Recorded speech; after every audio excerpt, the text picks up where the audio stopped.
অনেক পোলাপান মা বাপকে ওভারটেক করে, বাপের না জানাইয়া মারে না জানাইয়া অবৈধভাবে সম্পর্ক কইরা ছেলে মেয়ে দুইটা বাড়ি ছাড়া বাইকা যায়। এমন সন্তান আছে না নাই? আরে দূরে আছে না নাই? মনে রাখবা, হারাম রিলেশনের ভিতরে আরাম নাই। কথা বলেন ঠিক কিনা? আপনি যতই কাহিনী করেন, আমার নয়ন লাগছে, তোমার চোখটা আমার গুড়া চোখ, আমার চোখটা তোমার কপালের গুড়া লাগাই দেহ কেমন। মা কয় কালা, ছেলে কয় বালা। খবরদার, ভালো মন্দ পরে আপনি মেয়ে পছন্দ হয়েছে, আপনার মাকে আপনি বলুন, আপনার মা আপনাকে ওই মেয়েকে প্রয়োজনে দেখবে। দেখার পরে যদি ছেলে মেয়েটার সঙ্গে আপনার বিয়ে না হয়, আপনি রাত্রিবেলা বলবেন, আল্লাহ তুমি যা করো ভালোর জন্যই করো, বুঝতে পেরেছি আমিও হয়তো বিয়ের প্রস্তাব দিয়েছি, মেয়েটা আরেক জায়গায় বিয়ে হয়ে গেছে, হয়তো বা সেই মেয়েটা আমার নসিবে নাই। কিসে নাই?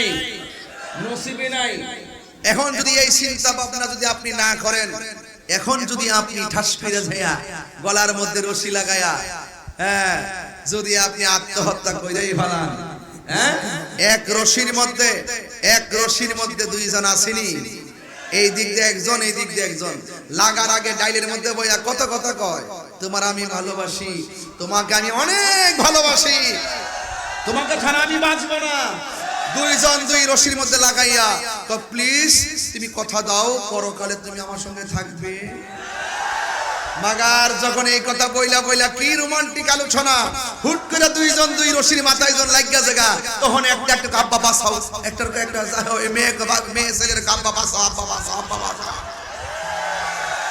এই কথা বলেন না ঠিক কিনা বলেন? তখন আর প্রেম থাকে না, আগুনে হাত দিলে রোমান্টিকতা থাকে না। দুই রশির মধ্যে যখন ফাঁসিতে ঝুলাইয়া যায়, জীবনে যদি মানুষের ঘরে হয়ে থাকো, জীবনে আত্মহত্যা করবেন না। আত্মহত্যা মহাপাপ। আজকে সুইসাইড বেড়ে গেছে, পরকীয়া বেড়ে গিয়েছে এবং অবৈধ সম্পর্ক বেড়ে গিয়েছে।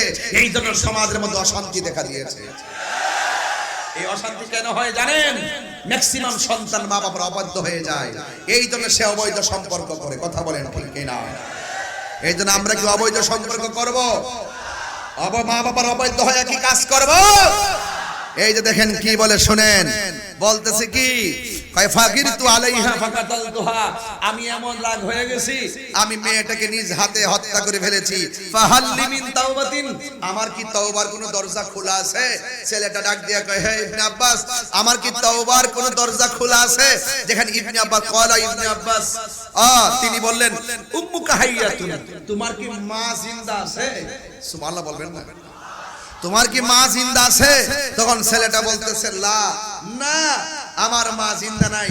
কলা ইবনে আব্বাস বলতেছেন, তুব ইলাল্লাহ, তুমি আল্লাহর কাছে তওবা করো, ওয়া তাকাররাবা ইলাইহি মাস্তাতা'তা, হয়তোবা এটার মাধ্যমে তুমি এই তোমার চেষ্টার মাধ্যমে, তওবার মাধ্যমে তুমি যদি তওবা করতে পারো, হয়তোবা তুমি আল্লাহর নিকটে নৈকট্য লাভ করতে পারবে। তার ফাযাহাতু, ওই আতা ইবনে ইয়াসার বলতেছেন, আমি গিয়েছি, ফাসাআলতু ইবনে আব্বাস, আমি ইবনে আব্বাসকে প্রশ্ন করেছি, লামা সাআলতাহু আন হায়াতি উম্মিহি, হে ইবনে আব্বাস, ছেলেটা মেয়েটাকে পছন্দ করেছে, মেয়েটা প্রত্যাখ্যান করেছে, আরেকটা ছেলে প্রস্তাব করেছে, মেয়েটা রাজি হয়ে গেছে, এখন প্রথম ছেলে রাগান্বিত হয়ে মেয়েটাকে হত্যা করে ফেলেছে, আপনার কাছে আসছে তওবা করার রাস্তা আছে কিনা? আপনি তো বলতে পারেন তুব ইলাল্লাহ, আল্লাহর কাছে তওবা করো, কিন্তু সেখানে আপনি এই কথা বলে তাকে কেন প্রশ্ন করেছেন? হ্যাঁ, ক্বালা উম্মুকা হাইয়াতুন, তোমার মা কি জিন্দা আছে? এই কথাটা কেন বললেন? লামা সাআলতাহু আন হায়াতি উম্মিহি, আপনি কেন বললেন তার মা বেঁচে আছে কিনা? ফাকালা ইবনে আব্বাস বললেন, ইন্নী লা আলামু আমালান, আমি এমন উত্তম কোন অধিক আমল আমি জানি না, এত উত্তম আমল আকরাবু ইলাল্লাহ, আল্লাহর কাছে এতই পছন্দনীয় ওই কথাটা, ওই দুআটা, ওই আমলটা কি? কই মিন বিররিল ওয়ালিদাতি, সন্তান যখন মার সেবা করে, ওই সেবা করার মাধ্যমে মা সন্তানের জন্য এই দোয়াটা করে, এটার মাঝখানে কোনো পর্দা থাকে না, ডাইরেক্ট কবুল হয়ে যায়। মাটির বিছানা হইবে আপন, সঙ্গে কেহ যাবে না।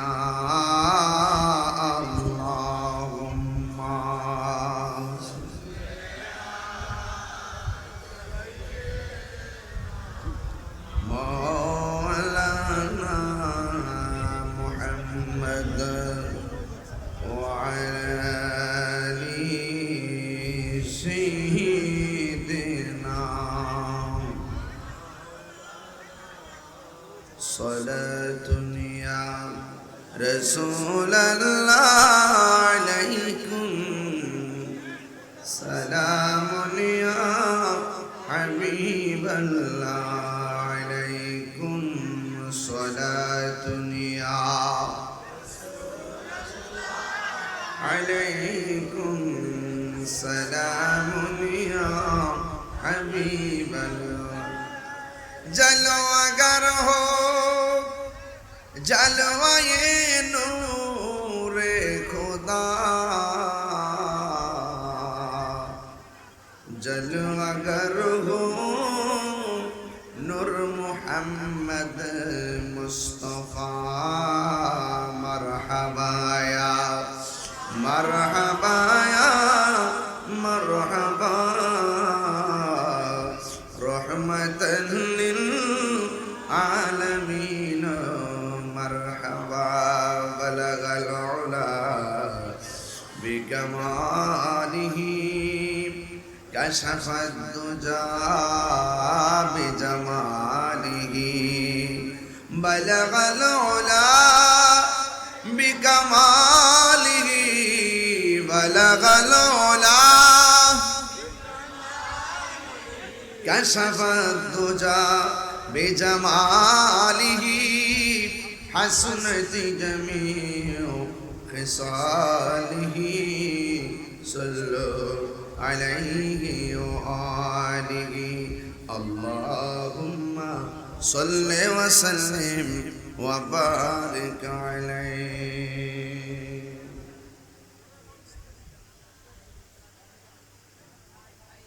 उपस्थित রাজাপুরা ইসলামিয়া এতিমখানার রাজাপুরা দরবার শরীফ কর্তৃক আয়োজিত আজিম শান সুন্নি মা সম্মেলনের সম্মানিত সাজ্জাদার নশীন সম্মানিত সদারত যিনি করছেন রাহনুমায়ে শরীয়ত তরিকত হাদি দ্বীন মিল্লাত बदरुल फुकाहा अल्लामा अलहाज नदीमुर रशीद रजापुरी अल कादरी साहेब मुदज्जिलुल आली रजापुरा दरबार शरीफ इमामिया यतीमखानार उद्योगे आयोजित এই বিশাল সমাবেশে হাজার হাজার মানুষ রাস্তাঘাট ব্লক হয়ে আছে। অনেক মানুষ আপনারা আজকে আলোচনা শোনার জন্য মাগরিবের পর থেকে অধীর আগ্রহে বসে আছেন। শুকরিয়া তান সকলে পড়ুন আলহামদুলিল্লাহ। লাখ কোটি দরুদ ও সালাম ওই নবীর নূরানি কদম মুবারকে যিনি হায়াতুন নবী নূর নবী গায়বের খবর দেনেওয়ালা হুজুর নূর সাল্লাল্লাহু আলাইহি ওয়াসাল্লামের উম্মত হিসাবে আল্লাহ পাক আমাদের সকলকে কবুল করেছেন। এই জন্য শুকরিয়া দান আবারও করি আলহামদুলিল্লাহ। এই মাহফিল প্রতি বছর অনুষ্ঠিত হয়। অনেক মাহের আলেম এই মাহফিলে আসেন। আমি গুনাহগার, এই মাহফিলে একটি ভালোবাসা একটি আন্তরিকতা হৃদয় স্থাপন করে রাজাপুরা দরবার শরীফের প্রতি আমার হৃদ্যতা আন্তরিকতাই বারবার আপনাদের এলাকায় আল্লাহ আমাকে কবুল করেন। আমিও সেই সালামতে আসছি। সবাই জবানটা খুলে করেন আলহামদুলিল্লাহ। একদম নীরব থাকা লাগবে। আরেকটু ফ্যানটা দিই, আরেকটু করে দেব মাইকের সামনে একটু আছে। আজকের বর্তমান যে বাংলাদেশের ক্রান্তিকাল, আমি আপনাদের কাছে একটি প্রশ্ন রাখতে চাই। আপনারা বলুন, এই দেশে ইসলাম এনেছেন কারা? আরো জোরে বলুন। আউলিয়ায়ে কেরাম। আমার মাথায় ব্যথা হয়েছে, ব্যথা হলে ব্যথার ওষুধ সেবন করব, তাই বলে আমি তো মাথা ব্যথার জন্য গলা কেটে ফেলতে পারি না।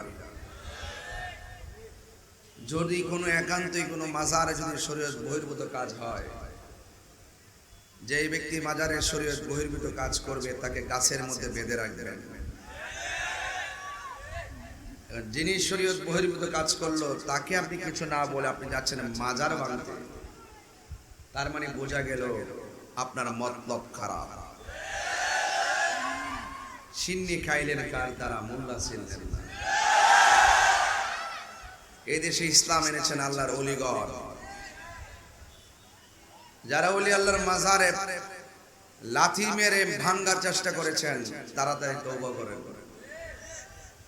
যে মাজারগুলো ভাঙ্গা হয়েছে, অন্তর্বর্তীকালীন সরকার রাষ্ট্রীয়ভাবে সেই মাজারগুলো আবার মেরামত করে দেন।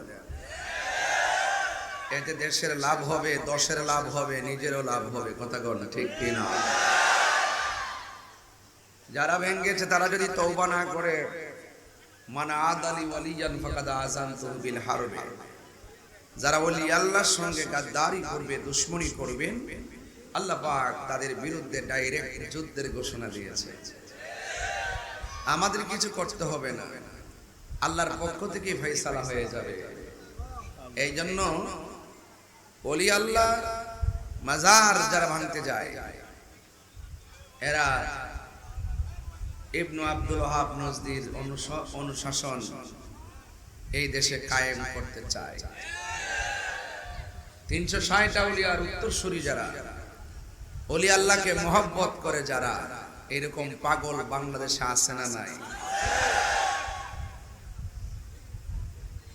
ওরা মাজার ভেঙে চাচ্ছে দেশে সাম্প্রদায়িক দাঙ্গা লাগানোর জন্য, সুন্নিদেরকে হয়রানি করার জন্য। আমরা এই চালাকি বুঝে গিয়েছি, এই জন্য আমরা চোখে দেখেছি ফেসবুকের পাতায় তারা মাজার ভাঙতেছে। আমরা শুধুমাত্র যৌক্তিক প্রতিবাদ করেছি, কিন্তু আমরা লাঠি দিয়ে প্রতিবাদ করি নাই। আমরা জানি যে এই সুযোগে লাঠি হাতে নিলেই আমাদেরকে মিথ্যা হয়রানি ভাবে আমাদের উপরে একটা জুলুম চালিয়ে দিতে পারে। কথা বলেন ঠিক কিনা? তবে একটা কথা ফাইনালি বলি, এই রাজাপুরায় কবর আছে না নাই? আপনার বাবার কবর কি কেউ লাঠি দেওয়ার অনুমোদন আছে? তাহলে আল্লাহর ওলির মাজারের মধ্যে লাঠি দেয়, তার চাইতে নিকৃষ্ট মানুষ কি আর কেউ হতে পারে? এই জন্য সবাইকে বলবো, মাজার ভাঙ্গা নয়, মাজারকে সুরক্ষা করতে হবে। মাজারকে কি করতে হবে? সুরক্ষা করতে হবে, কারণ মাজারগুলো হলো আমাদের চেতনার জায়গা। কথা বলেন ঠিক কি না? মাজারগুলো আমাদের তরিকতের সৌন্দর্য। এই সৌন্দর্য, এই বাগানের মালি হিসাবে আমরা সবাই আছি, আছি কিনা বলেন? এই আকাশের ভিতরে অনেক তারকা আছে, দেখবেন মাগরিবের নামাজের পর হলে বড় তারকা দেখা যায়। রাত্র যত গভীর হয় আস্তে আস্তে তারকার পরিধি বাড়ে, এবং অনেক ছোট তারকা বড় তারকা আকাশের মধ্যে ফুটে ওঠে। আবার দিনের বেলার সূর্য যখন ওঠে, ওই তারকাগুলো কি হয়ে যায়? বিলুপ্ত হয়ে যায়। থাকে, কিন্তু সূর্যের আলোতে তারকাগুলো হারিয়ে যায়। কারণ এখানে হয়তো তারকা না, আরেক দেশে যখন রাত হয় সেখানে তারকা ঠিকই আছে। আল্লাহ পাক এই তারকাগুলো সৃষ্টি করেছেন। ওয়ালাকাদ যায়্যানাস সামা আদ-দুনিয়া বিমাসাবিহ। আল্লাহ পাক এই তারকাগুলোর ভিতরে এমন কিছু তারকা বানায় রাখছেন, আলোকোজ্জ্বল তারকা বানিয়ে রাখছেন, যে তারকাগুলো দিয়ে দুনিয়ার জমিনে যে দুশমন আছে, শয়তান আছে, এই শয়তানদেরকে ওই তারকা দিয়ে শিকার করা হয়। আল্লাহু আকবার বলেন। আকাশের তারকা কখনো উঠে কখনো ডুবে যায়, আকাশের চাঁদ কখনো উঠে কখনো ডুবে যায়, আকাশের সূর্য কখনো উঠে কখনো ডুবে যায়। কিন্তু আপনি মনে রাখবেন, আল্লাহ আসমান সাজাইছে তারকা দিয়ে, জমিনটা কি দিয়ে সাজাইছে সেটা আপনাকে জানতে হবে। এই জমিনটা আল্লাহ সাজাইছে ওই সমস্ত তারকা দিয়া যারা এক সেকেন্ডের জন্য হারায় না। বলেন না সুবহানাল্লাহ? এক সেকেন্ডের জন্য হারায় না। ওই তারকা সমূহের মধ্যে একটি তারকা হযরত গাউসুল আজম আব্দুল কাদের জিলানী। হযরতে খাজা গরিব নওয়াজ মুঈনুদ্দিন চিশতি, হযরতে বাহাউদ্দিন নকশবন্দি, মুজাদ্দিদ আল-ফিসানি was born 1649 before the birth of Christ, Sirhindi of Punjab। আরেকটি হলো মুজাদ্দিদ আল-ফিসানি। চিৎকার মেরে বলুন না সুবহানাল্লাহ। এই জন্য এই তারকাগুলো জমিনে থাকা অবস্থায় যেমন স্মরণীয়, জমিনের নিচে বেহেশতের বাগানে শুয়ে আছেন, এখনো 750 বছর পরে শাহজালাল আমাদের হৃদয়ে আছে না নাই? খাজা গরিবে নওয়াজ আছে না নাই? গোলাপ শাহ আছে না নাই? গরিবুল্লাহ শাহ আছে না নাই? মিসকিন শাহ আছে না নাই? বাহাউদ্দিন নকশবন্দি আছে না নাই? আমানত শাহ আছে না নাই? শেরে বাংলা আছে না নাই? শাহ আলী বুগদাদি আছে না নাই? শাহপুরান আছে না নাই? কিয়ামত পর্যন্ত ওই প্রেমিক, ওই আশিক, ওই আল্লাহর ওলিগণ আশিকদের হৃদয়ে থাকবে, তাদেরকে এক সেকেন্ডের জন্য কেউ দাবিয়ে রাখতে বা হারাতে পারবে না।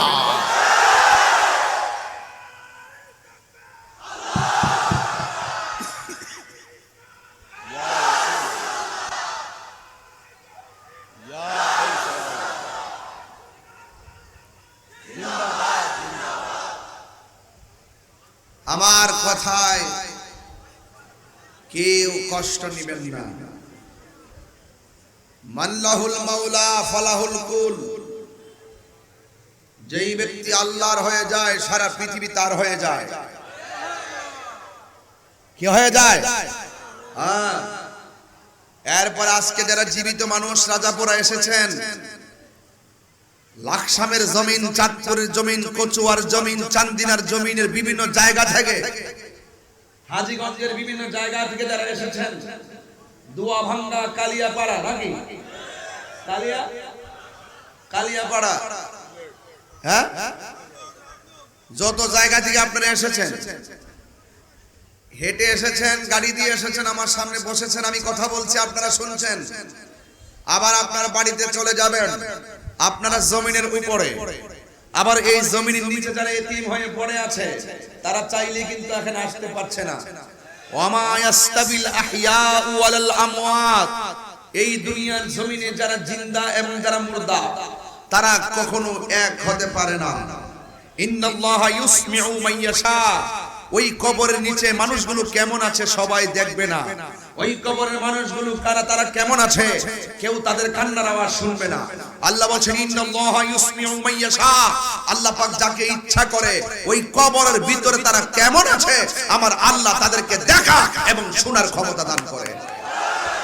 আরো বড় করে বলেন না সুবহানাল্লাহ। বলেন, খুব মনোযোগ দিতে হবে। ওই চোখ আপনাকে হাসিল করতে হবে, ওই নজর আপনাকে হাসিল করতে হবে, ওই কান আপনাকে সাধন করতে হবে, ওই জবান আপনাকে লালন করতে হবে, ওই হৃদয় আপনাকে ধারণ করতে হবে। এই জন্য যুবক ভাইয়ের আমার, এমন জীবন তুমি করিবে গঠন, মরণে হাসিবে তুমি, কাঁদিবে ভুবন।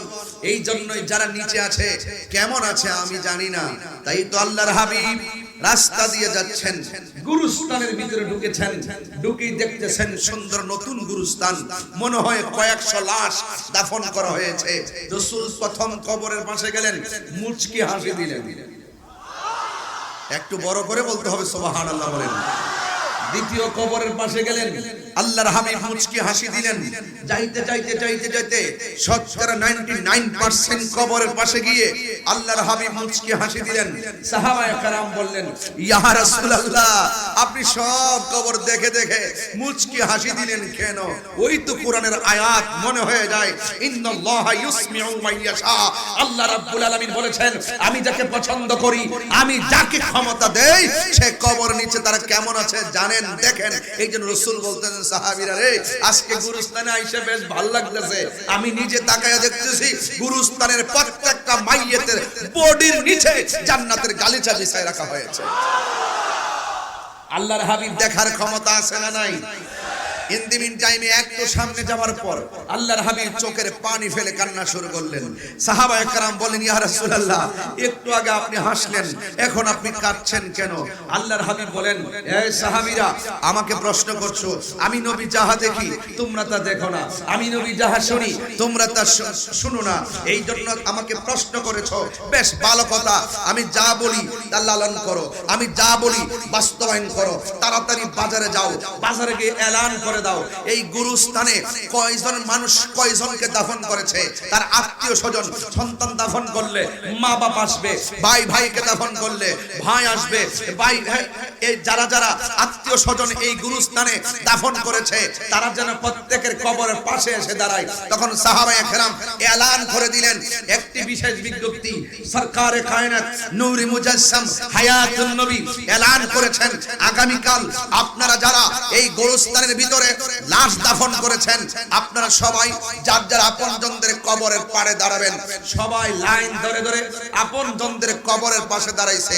সকল মানুষ অপেক্ষা করতেছে ওই কবরের দিকে, যেই কবরে আল্লাহর হাবিব চোখের পানি ফেলে কান্না করেছেন। ওই কবরের পাড়ে গিয়ে আল্লাহর হাবিব চোখের পানি ফেলে কান্না করেছেন। কিন্তু কেন কেঁদেছেন আল্লাহর হাবিব সেটা বলেননি। আল্লাহর হাবিব তা বলেননি, কিন্তু সাহাবায়ে কেরাম একদম অপলক দৃষ্টিতে সেখানে তাকিয়ে রয়েছে ওই কবরের পাশে কে আসে। কিন্তু সাহাবায়ে কেরাম দেখতেছেন যে এই কবরের পাশে দাঁড়িয়ে রাসূল কান্না করেছেন, ওই কবরের পাশে লাঠি বর করে করে একটা বুড়া মহিলা এসে দাঁড়িয়ে গেছে। আর বড় করে বলবেন না আল্লাহু আকবার। গভীর মনোযোগ, একদম গভীর মনোযোগ। ডান বাম টক করা যাবে না, দুনিয়াবি কোন ধরনের চিন্তা চেতনা মাথার মধ্যে ধারণ করা যাবে না। আল্লাহর হাবিব বলেছেন, সাহাবায়ে কেরাম তোমরা যাও বাজারের মধ্যে গিয়ে ঘোষণা করে দাও আপনজনরা সবাই যেন কবরের মধ্যে আসে। আল্লাহর হাবিব অর্ডার করেছেন, যারা নবীকে ভালোবাসে ওরা নবীর অর্ডার কোনদিন অমান্য করতে পারে না। সব মানুষ তাকিয়ে আছে। ওই মুহূর্তে আল্লাহর হাবিব সাল্লাল্লাহু তাআলা আলাইহি ওয়াসাল্লাম ওই গুরুস্থানে, সুবহানাল্লাহ কোন রে, ওই মহিলাটা লাঠি বর করে করে যখন কবরের পাশে দাঁড়িয়ে গেলেন, ওই মুহূর্তে মহিলা কবর পারে দাঁড়ানোর পরে আল্লাহর হাবিব ডাক দিয়ে বলেন, মা আপনি কে গো? এই কবরের পারে কেন আপনি দাঁড়াইছেন? মহিলা ডাক দিয়ে বলে, ইয়া রাসূলুল্লাহ আপনি অর্ডার করেছেন তাই আমি কবরের পাড়ে এসেছি। ইয়া রাসূলুল্লাহ, ইয়া হাবিবাল্লাহ নবী গো,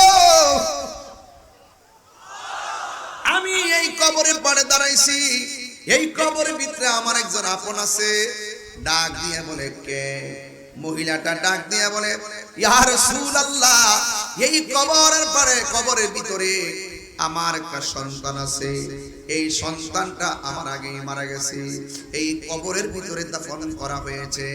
বন্ধুরে আমার, ও রাজাপুরার বন্ধুরা, আল্লাহর হাবিব ডাক দিয়া বলে, মা গো,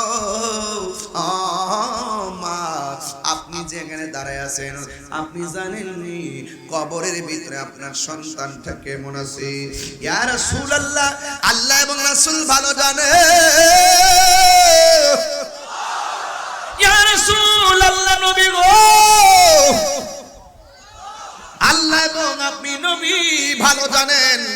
এই কথা বলার পর আল্লাহর হাবিব ডাক দিয়ে বলে, মা গো এই গুরুস্থানে আসার পরে আমি দেখলাম সব কবরের মানুষগুলার বডির নিচে আমার আল্লাহ জান্নাতের গালিচা বিছায় রাখছে, একমাত্র আপনার সন্তানের বডির নিচে জাহান্নামের বিছানা বিছায় রাখছে। এই সন্তানটা কবরে বড় কঠিন বাসা করে কাঁদতেছে।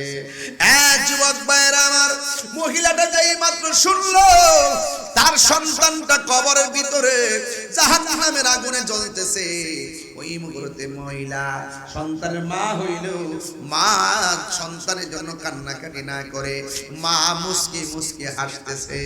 আল্লাহর হাবিব জিজ্ঞাসা করে, মা মা সন্তানের জন্য কত পাগল? ও মা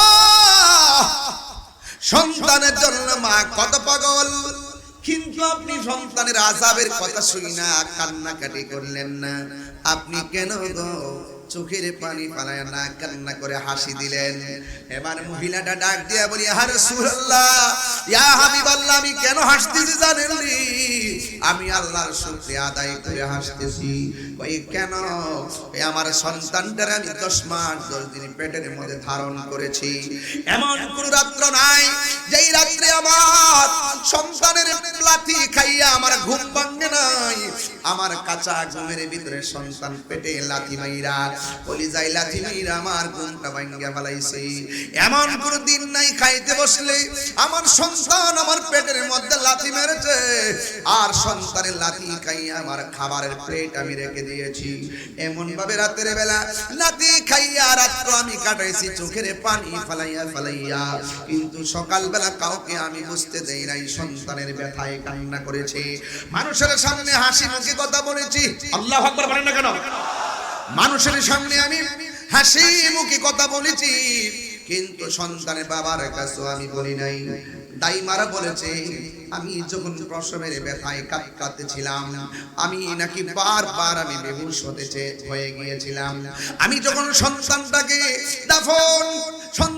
আমি যখন প্রসব করব, ওই মুহূর্তে নাকি আমি বেহুশ হয়ে গেছি। মানুষ আমারে বলছিল হুশ হওয়ার আসার পরে আমি নাকি মরে গিয়েছিলাম, মর্মে সবাই ধারণা করেছে। ইয়া রাসূলুল্লাহ, এমন ভাবে আমি সন্তানটার তিলে তিলে ধারণ করেছি। ও ইয়া রাসূলুল্লাহ, নবী গো, ও মায়ার নবী, দয়ার নবী, আমি তখন সন্তানটাকে আমি তিলে তিলে লালন পালন করে দুগ্ধ পান করাইছি। এমন ভাবে দুগ্ধ পান করাইয়া আমি তারে কত কষ্ট করেছি। এমন এমন মনের ভিতরে আমি ধারণা নিয়েছি, আমার সন্তানের জন্য যদি আমার কিডনি দিতে হয় আমি কিডনি দিয়ে দিব। আল্লাহু আকবার বলেন। এমন চিন্তা চেতনা নিয়ে আমার সন্তানটাকে আমি লালন পালন করেছি। দিন যত যাইতেছে ছোট থেকে সন্তান বড় হইতেছে, বড় হওয়ার পরে আমি আস্তে আস্তে বয়স হইতেছে, আমি বৃদ্ধ হয়ে যাচ্ছি, কিন্তু আমার সন্তানটাকে আমি কোলে পিঠে মানুষ করেছি। সন্তান এখন বড় হয়েছে, সন্তান যখন প্রতিষ্ঠিত হয়ে গেল, ওই মুহূর্ত থেকে সন্তান আর আমার খবর নেয় না, আমারে দেখতে পারে না। একবার দুইবার তিনবার আমার প্রতি এমন কষ্ট দিয়েছে, কষ্টের স্টিমরোলার চালাইয়া আমার কষ্টের মাত্রা দেয়ালের সঙ্গে লাগাইয়া দিয়েছে। আমি আর সহ্য করতে পারি নাই। আল্লাহু আকবার বলবেন না? এক যুবক আমার, ওয়াজ শুধু শুনলে চলবে না, বাড়ির মধ্যে ওয়াজটা নিয়ে যাওয়া লাগবে। আপনারা জবান খুলে বলুন, আমার নবী আপনার নবী, উম্মতের জিম্মাদারি নেওয়ার ক্ষমতা আছে না না? আমার নবী আপনার নবী, উম্মত যখন মুসিবতে পড়ে যাবে, আমার নবী আপনার নবী উম্মতকে শাফাআত করে তরায়া নেওয়ার ক্ষমতা আছে না না?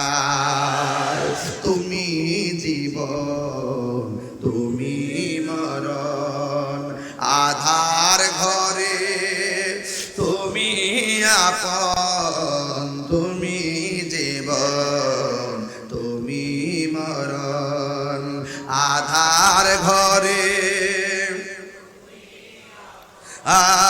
তুমি মোদের পাহাড়ের তরি, তুমি মোদের, সাউন্ডটা তুলে দেন, তুমি নিদান তোরানে ওয়ালা, ইয়া রাসূলুল্লাহ, ইয়া হাবিবাল্লাহ, ইয়া রাসূলুল্লাহ, ইয়া হাবিবাল্লাহ, ইয়া রাসূলুল্লাহ,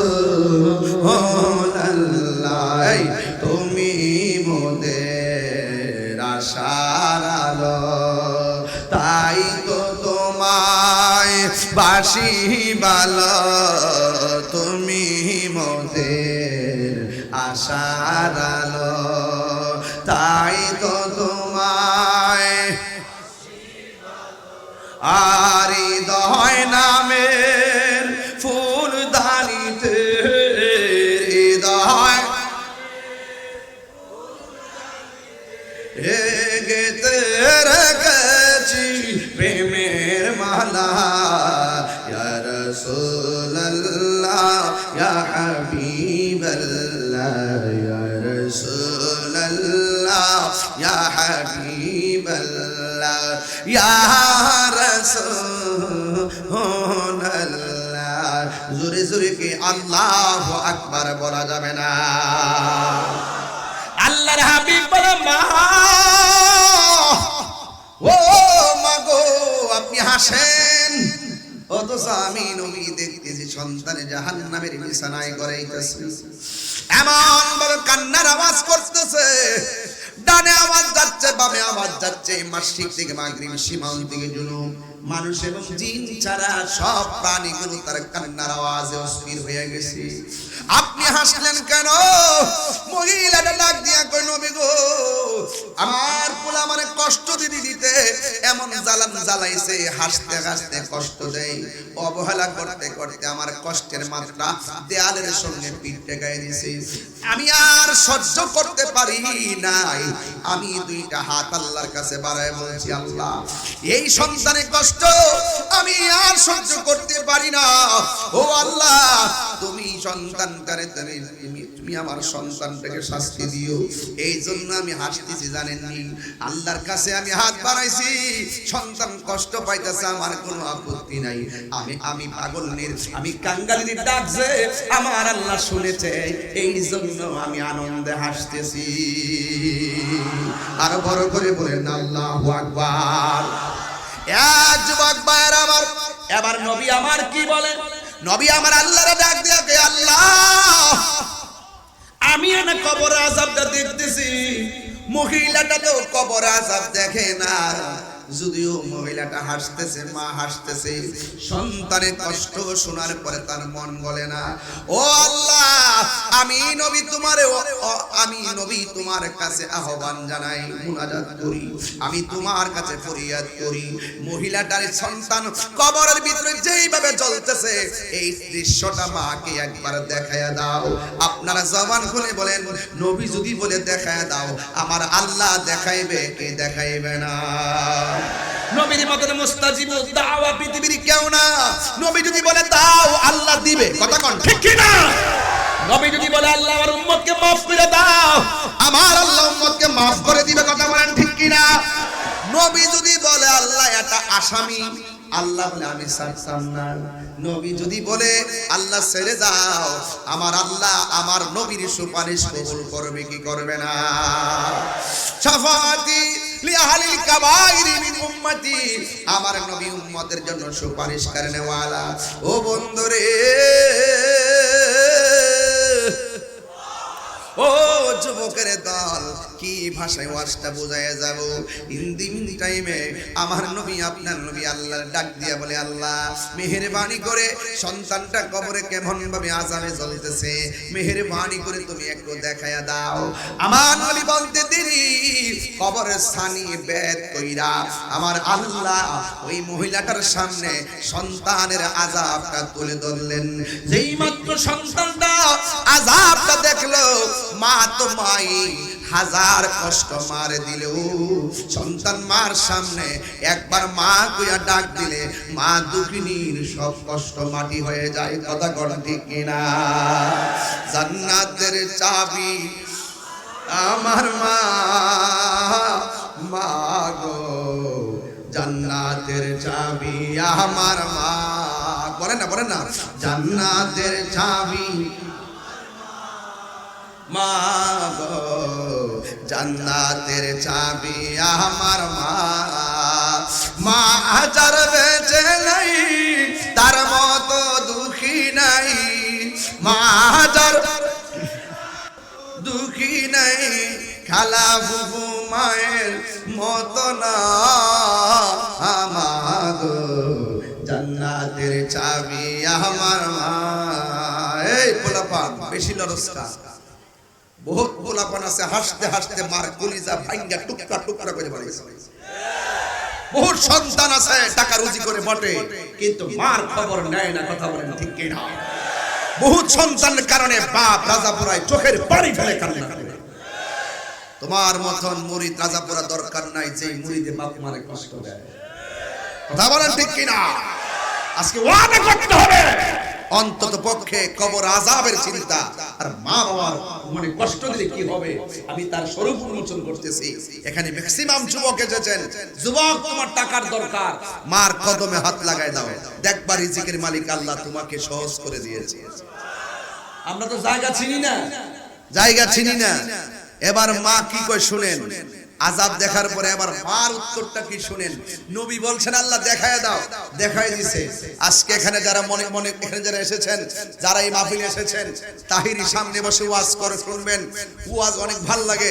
কানের মধ্যে কয়েকজন এসে একটা বলে গেছে, হুজুর আপনি আজান দিয়েন, আরেকটা এসে কয়ে গেছে হুজুর এই গজলটা গায়েন, আরেকজন হুজুর এই গজলটা গায়েন। বহুত আপত্তি, বহুত দাবি, কিন্তু সব দাবির মাঝখানে আমারও তো একটা দাবি করার অধিকার আছে। কথা কোন ঠিক কিনা? এই সাউন্ডটা তুইলা দেন, হার্ড হয়ে গেছে। আমারও তো একটা অধিকার আছে। কথা কোন ঠিক কিনা বলেন? তা আমার অধিকার থেকে আমি বলবো, আল্লাহর ওয়াস্তে আজকের মাহফিল থেকে যাওয়ার পরে আমরা কোনোদিন মা বাপকে কষ্ট দিব দয়ন্তার নো আকার। কারা কারা রাজি আছেন দুই হাত তুলে দেখাই দিবেন ইনশাআল্লাহ।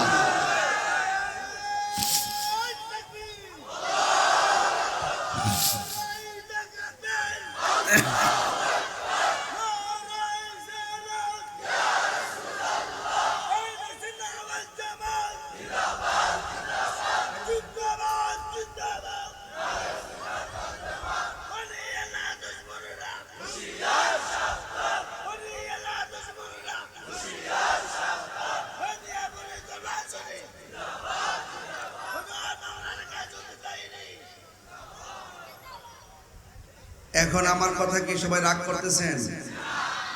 যে পিসাব কইব যে মা বাবার খেদমত, এখন ঠিক আছে, এখন বাবা আর মিউজিক কেমনি কি মিউজিক, এটা তো স্পেশাল। এই যে পিসাব হুজুর বলবে মা বাবার খেদমত লাগতো না, আমরা দুইজন তরিকতের কাজ করি, আমাদের পিসাব হুজুর এখানে বসা আছেন। পিসাব বলবে, যে পিসাব বলবে মা বাবার খেদমত লাগতো না, এই পিসাবরে আমরা মানি না। এটা রাজাপুরার শিক্ষা। কথা বলেন ঠিক কিনা? আরো জোরে বলেন ঠিক কিনা? আপনারা সবাই মা বাবার খেদমত করবেন তো ইনশাআল্লাহ?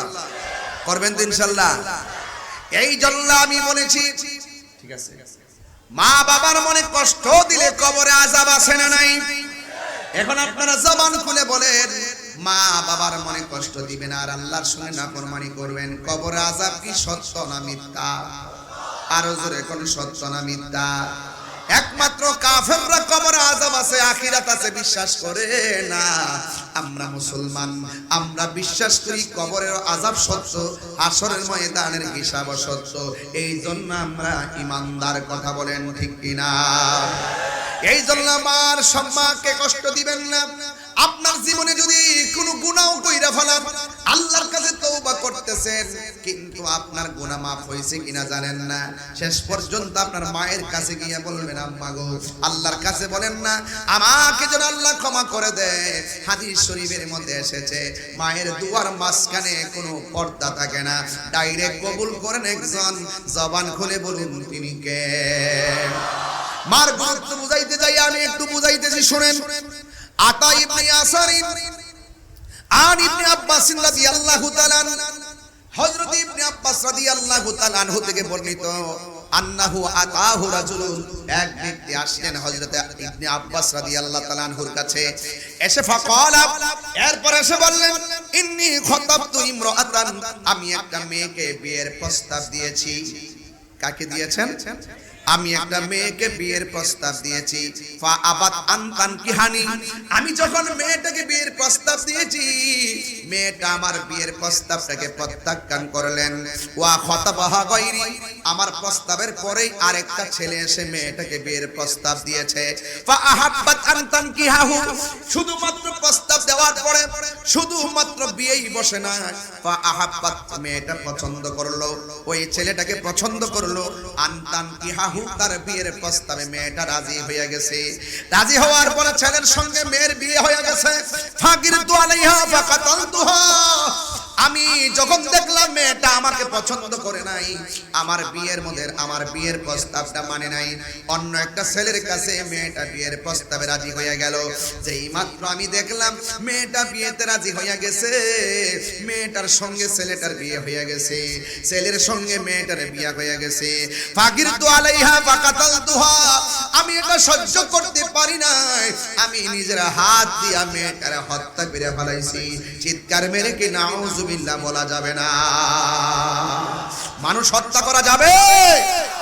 একটা ছেলে মেয়েকে পছন্দ হতেই পারে। এই যুবক, অনেক পোলাপান মা বাপকে ওভারটেক করে, বাপের না জানাইয়া মারে না জানাইয়া অবৈধভাবে সম্পর্ক কইরা ছেলে মেয়ে দুইটা বাড়ি ছাড়া বাইকা যায়, এমন সন্তান আছে না নাই?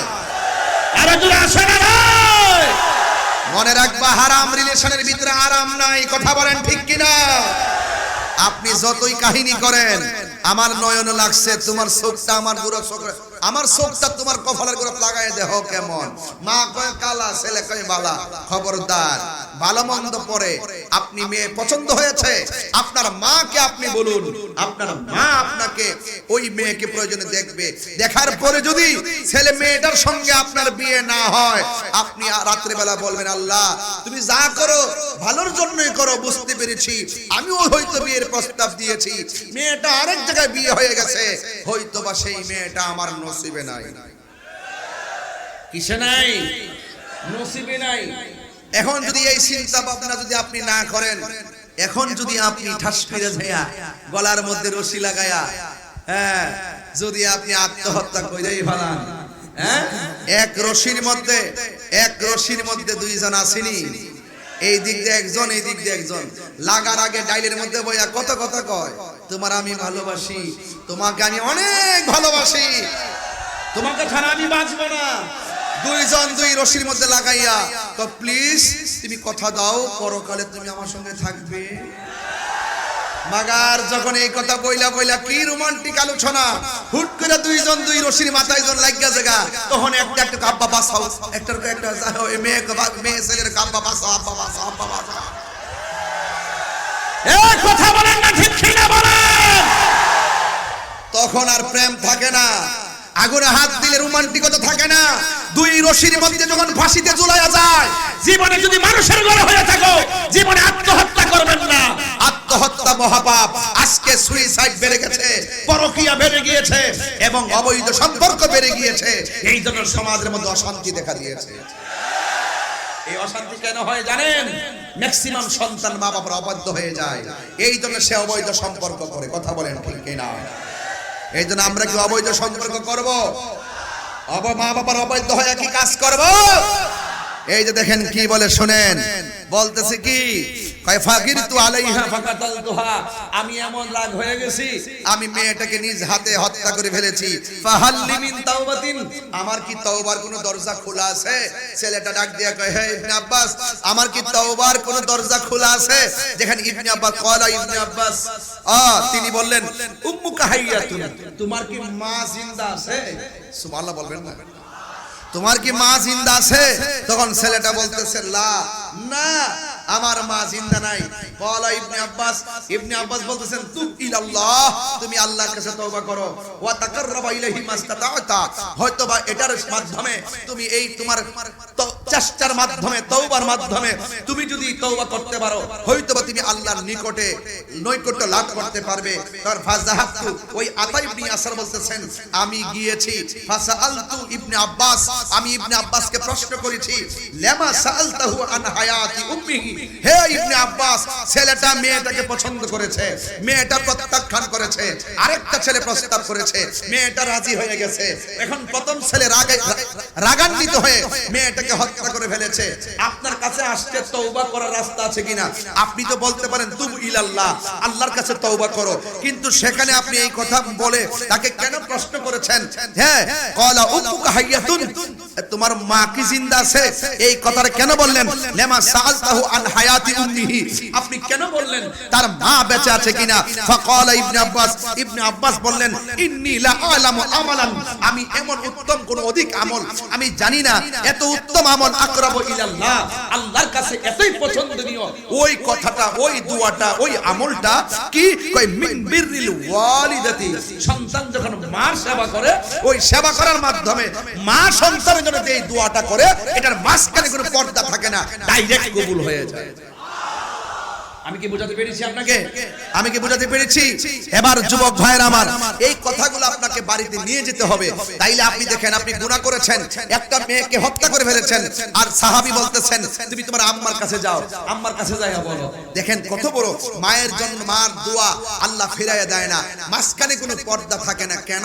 আল্লাহ পাকের হাবিব বলছেন, হে সাহাবায়ে কেরাম, আমি কি তোমাদেরকে ওই তিনটা কথা বলে দিব না?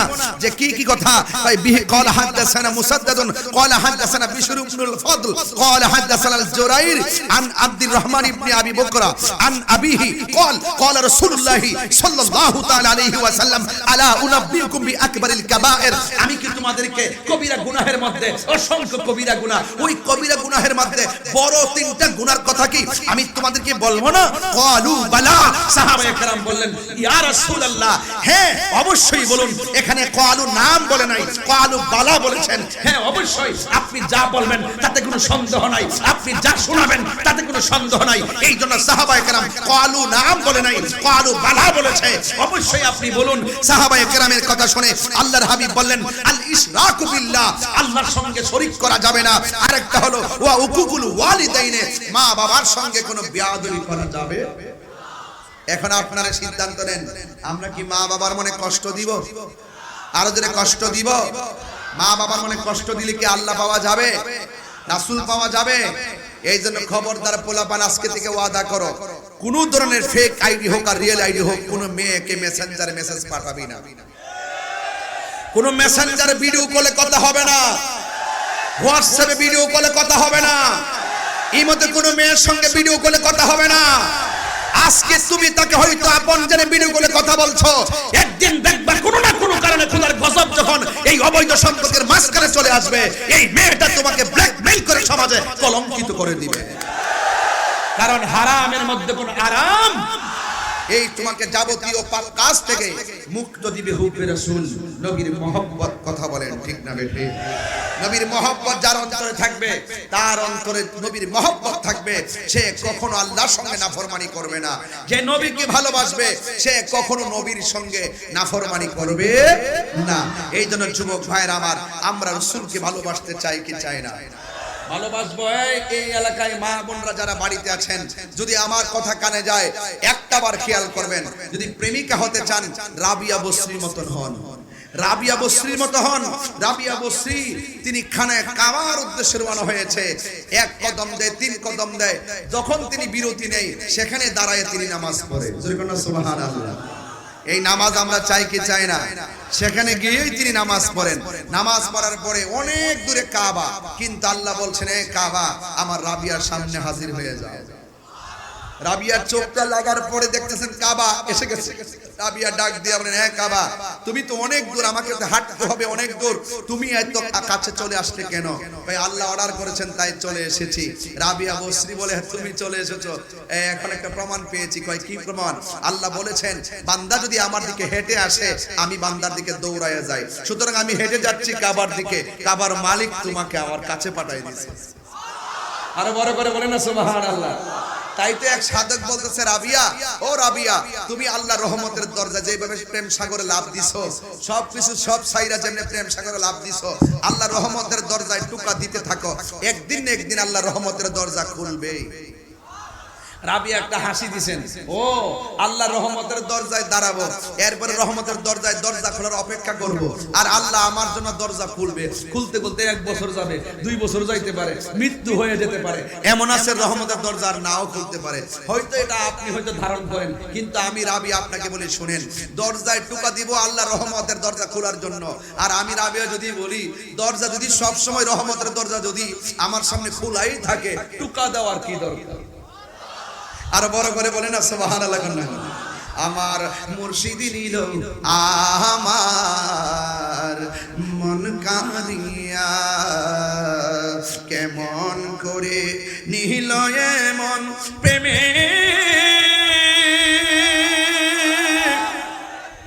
হে ডাক দিয়া গো আমার মুর্শিদ নিল আমার মন কাঁদিয়া ঠিক না হে রাসূল তোমায় ভালোবাসি অন্তর সদয় মুখে না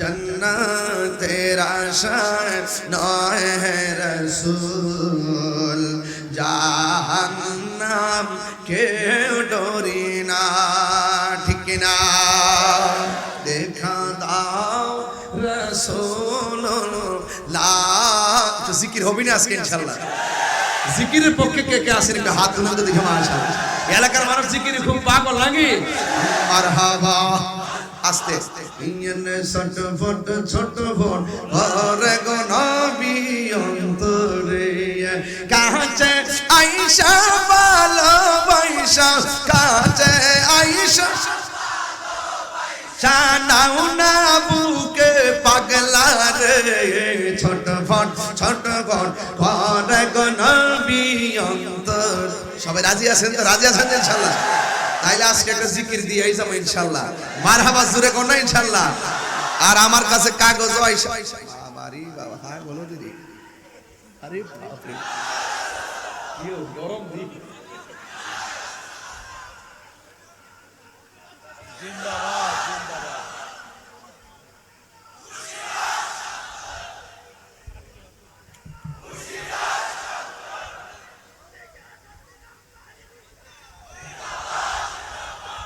এটা কি গলা না মাইক রে আল্লাহ গলার মধ্যে আরো বরকত দাও এটা কি গায়ের জোর না ফ্রেমের জোর আরো জোরে আল্লাহ নেক হায়াত দান করুক আমিন কন্যা কে লেগে বলি আল্লাহর মাজার ভাঙ্গা কেমন পাগল ভাষটা হারিব বাইরে বাপ ডাইব কথা কোন ঠিক না বেডে গোলাপ সার মাজারে যায় কয়েকটা শিকল লই আর হইছে পাগল নি পাগল দেখবো আমরা ওলি আল্লাহ দরবারে হইরা থাকি সাইলা যায় আসে দে মানুষে খায়া বাচ্চা চলে গোলামের বুঝাইতে আমরা ফেডো লাতি দিত ফেডো লাতি দিত আইছে ওলি আল্লাহর উসিলে আমরা চলতাছি আয় কথা কোন ঠিক না বেডে এরপরে যায় একটু ঠান্ডা হইছে কথা কোন ঠিক কি না একটু জিকির হইব ইনশাআল্লাহ বাজান এখন সত্যি করে কোন আমি যে প্রায় 50 মিনিট কথা বললাম কয় মিনিট প্রায় 50 মিনিট কথা বললাম এক ধাসে শুরু থেকে শুরু করলাম আমি কি দলিলের বাইরে কোন কথা বলছি প্রয়োজনের বাইরে কথা বলছি এই যে আমার হুজুর এখানে বসা আছেন আমি যে হাদিসটা পড়ছি হুজুর